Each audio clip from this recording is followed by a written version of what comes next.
entiendes más de lo que puedes decir. Si estás viendo este video y puedes reconocer palabras, oraciones completas o incluso expresiones, eso ya es una señal clarísima de progreso. Y ojo, porque no importa si solamente entiendes un 20%, un 40% o más o menos.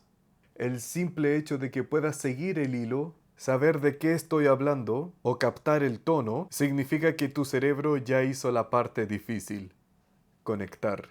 Muchísima gente se frustra y piensa, ay, entiendo, pero no puedo hablar. Algo debe estar mal conmigo. Pero eso es exactamente lo que debería estar pasando. Es lo esperable. Así que si puedes escucharme ahora sin estar completamente perdido, felicidades, no estás estancado, estás progresando. Esta es una señal muy fuerte de que vas a hablar español este año 2026. Número 2. Empiezas a pensar en español. Este punto se trata de mirar a tu alrededor y ver cosas en español.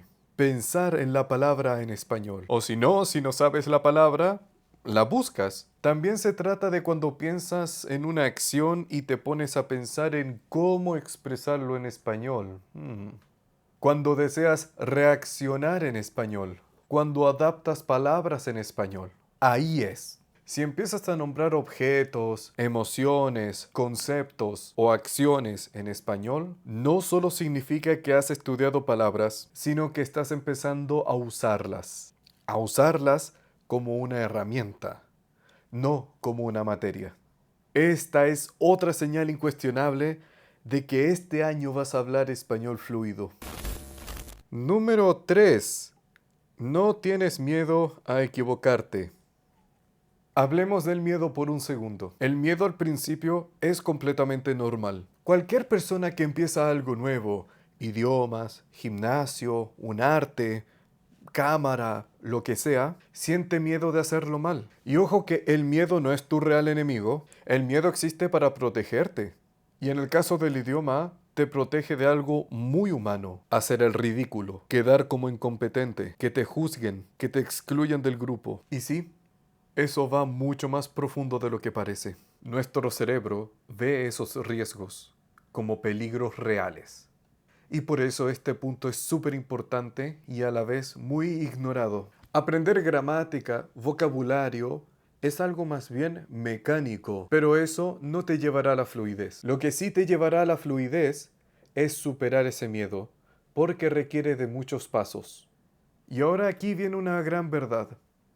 El miedo nunca desaparece, pero sí deja de controlarte.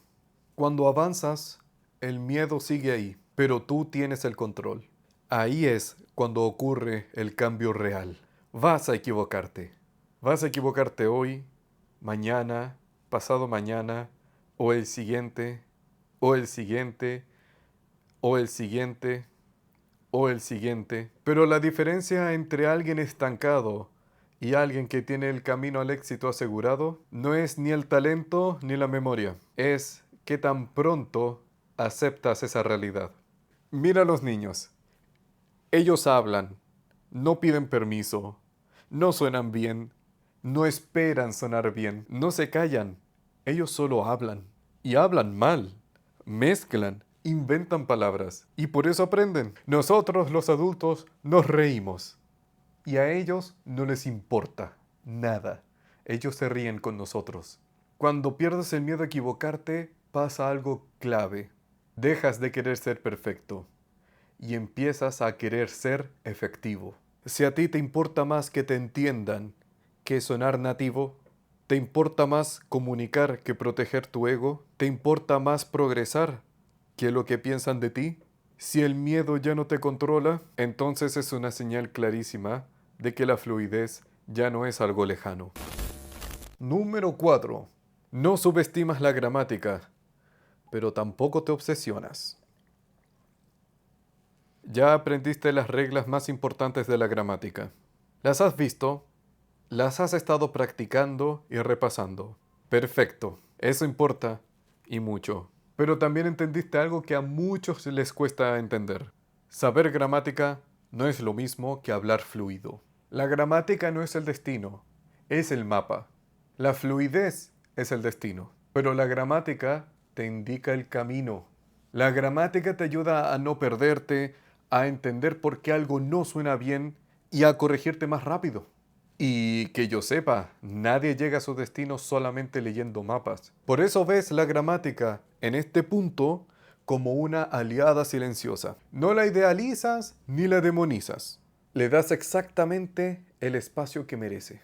Entiendes que la gramática suma más de lo que resta. Entiendes que la gramática te da claridad, precisión y te ahorra tiempo a largo plazo, pero lo usas como referencia, no como tu último fin. Y esa mentalidad, ni obsesión ni rechazo, es otra señal clara de que la fluidez viene en camino, está en proceso.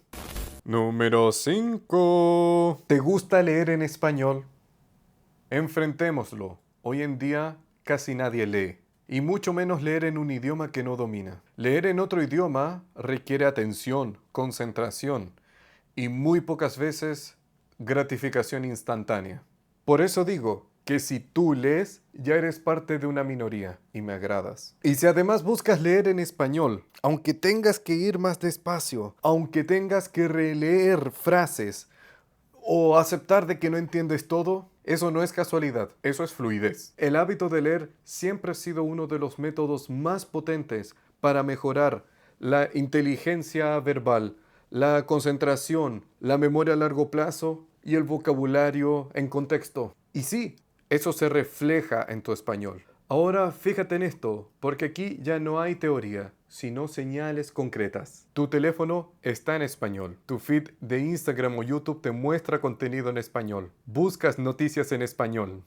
¿Tienes un libro en español que ya empezaste a leer? ¿Usas ChatGPT en español? ¿Tienes un amigo que te escribe en español o incluso te manda memes en español? Eso es inmersión. Y si ese es tu caso, ya ganaste. Así que no lo dudes, por favor. La pregunta no es si vas a hablar fluido español. La pregunta es, ¿cuándo vas a empezar a hablar fluido sin darte cuenta? Sexta señal y la más importante. Eres constante y no te has rendido. Este es el punto más importante y el más obvio, pero paradójicamente el que más se olvida. Así que por favor escúchame, este es el peor momento para rendirte. Si querías rendirte, debiste hacerlo antes de empezar, antes del esfuerzo y el tiempo invertido. Pero si estás aquí, es porque ya avanzaste. Pero si te rindes, no vas a hacer más que borrar todo el progreso que ya has hecho. Hay una frase de Daft Punk que me gusta mucho. Hemos llegado muy lejos como para renunciar a quienes somos, o lo que es lo mismo. Has llegado muy lejos como para rendirte. Entiendes que ser constante no es estudiar religiosamente de 1 o 2 horas todos los días sin falta. Ser constante no es copiar el plan de otra persona. Ser constante no es seguir el plan perfecto. Ser constante no es vivir con culpa si un día fallas. Eso es falsa disciplina, no constancia real. La constancia real es otra cosa, es continuar después del cansancio, es no desaparecer cuando las ganas se van. Los constantes no son los que nunca fallan, son los que fallan y siguen. Un idioma no se aprende con un evento aislado, se aprende con exposición repetida, práctica acumulada, contacto constante. Y eso es algo que tú ya entendiste. No por nada en español decimos la práctica hace al maestro. O mi favorito en ruso literalmente dice la repetición es la madre de todas las ciencias.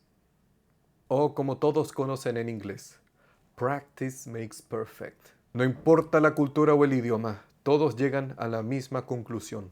Así que si tú no te frustras por olvidar una palabra, no te vienes abajo cuando algo sale mal, no mides tu valor por un examen aprobado, no se diga más. Tú vas a hablar español fluido este año. Si te reconoces en todos estos puntos o en varios de ellos, no es por casualidad, no fue pura suerte, es el fruto de tu esfuerzo y de tu tiempo invertido. Ya entiendes más de lo que hablas. Empiezas a pensar en español o a buscar en español. ¿No te bloquea el miedo a equivocarte? ¿Usas la gramática con sentido? ¿Te rodeas del idioma? Y lo más importante, sigues aquí.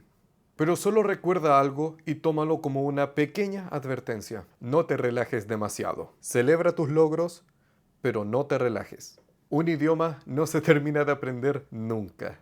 Y eso se los digo por experiencia propia. Hazme un favor y cuídate. Y nos vemos para el siguiente video o para nuestra siguiente clase. Chaito, adiosín. Chao, chao.